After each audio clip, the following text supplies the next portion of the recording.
Okay, we're going to talk about the 3 C's of getting an offer. Okay, so realistically, it works like this. Number one, Here is some we are going to look the 3C at public the comps, also known as the comparable sales report. Anyone making an offer on your house should be looking at the comparable sales first. What we're going to be doing with this is we're going to be looking to figure out what fair market value is. Fair market value. We're going to look at what fair market value is for your property as a very first starting base. So if we find that the comps, that's a short word for comparable sales reports, if we find that the comparables or the comps are, let's just say, $217,000, that's what we start with on the top line. Now, we do have to go through and make adjustments based on the condition of the property and all the circumstances that are outlaid for us, but we start with fair market value looking at comparable sales reports. Now, a couple of things on this. We do this the same way that an appraiser runs comps on a property. That's how we know we're going to be able to come up with a fair market valuation for your property. So how does an appraiser do it? Well, I want to skip right to the FHA Appraiser Guidelines. You can Google search it if you'd like, and you'll see what the guidelines are.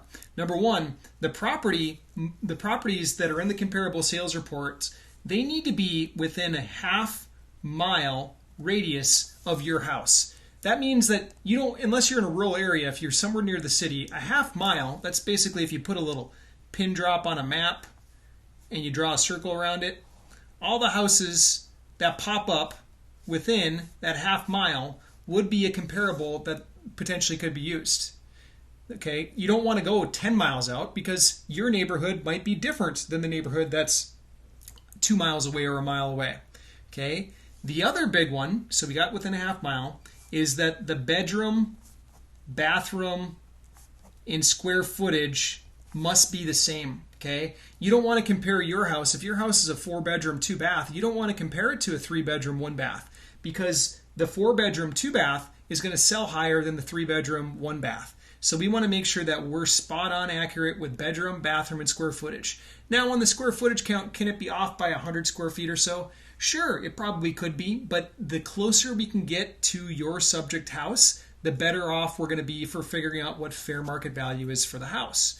Okay, the next one, okay, is that they must be sold comps. I'm not talking about maybe this house over here is pending sale or it's active contingent with an offer, or this one over here, your neighbor's house over here is let's just say it's active, it's listed for $429,000. Those don't count as comps. Just because the neighbor wants $429,000 for his house, if a neighborhood that's worth around $207,000, it doesn't mean that $429,000 is going to be paid for the house. So we have to look at sold comps. So actual sales that have closed in the last 90 days. Now, can an appraiser go back 5-6 months if they have to? Yeah, if they can't find something within the last 90 days, they'll go back a little bit further. But for the most part, appraisers are only going to go back and look at the last 90 days. This is how we're going to figure out what the accurate fair market value is using comparable sales report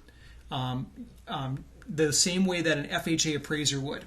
Okay, number 2, this is the next biggest factor that drives the offer on your house, is the condition. Now, does the house need repairs? Okay. Does it need something like a roof or a driveway? Or is there water in the basement? For those of you that have basements, not everyone does. These are all factors that can contribute to the overall offer on a house. Now, do you have to do repairs when you work with us? No, absolutely not. We're totally willing to take on the roof project, the driveway project, whatever it is, whether the house is in moving condition and perfect or it needs repairs, we're totally comfortable taking it on in either condition. But for us, we need to come out and actually do an on-site walkthrough with you to figure out the condition that's going to drive the offer price for us. Okay? And then number 3 is circumstance. Okay, what does this mean? This means, what if you're in a position, like I just got done helping a seller that literally if they would have sold their property to me for pure cash, if they would have sold it for pure cash to me, they would have experienced a big tax gain. They didn't want tax gain all in year one. What they decided to do is they decided that it was better to take half the money up front and half the money later, stretched out with payments over time. And that was their individual tax situation. So there's tax consequences to think about. Okay. Now, I've also helped sellers where they want the payment stretched out over a long period of time. That way they're paying tax on it at any given time, and they've got a renewable source of income coming to them every single month. That's quite incredible feeling to have income coming in every single month, an asset that you sold. So that's another situation. So we'll call that evergreen income. Okay, at least until the balance is paid off. Now, I have had some people that they just want to sell for cash. They've got something to pay off, or they don't want to have the mortgage anymore, or they're getting a job transfer and they need all the cash up front. Okay, these circumstances all can drive the offer price. Our goal is to meet with you, assess the situation, and give you the best offer based on your circumstances. Now, notably, our offers usually will beat out other investor offers in town because we're not stuck to some box. We're not some big national corporation or anything like that. We're local real estate investors, and we know what we can do to help sellers out in their situation. So these are the 3 C's that will drive the offer price for you. What the process is for us next is we do a quick phone call. We take an assessment of the situation of the 3 C's. Then we'll come out on site, and we'll do a walkthrough with you, and then we'll be able to give you an offer based on what's best for your circumstances. All right, I enjoyed doing this little training for you.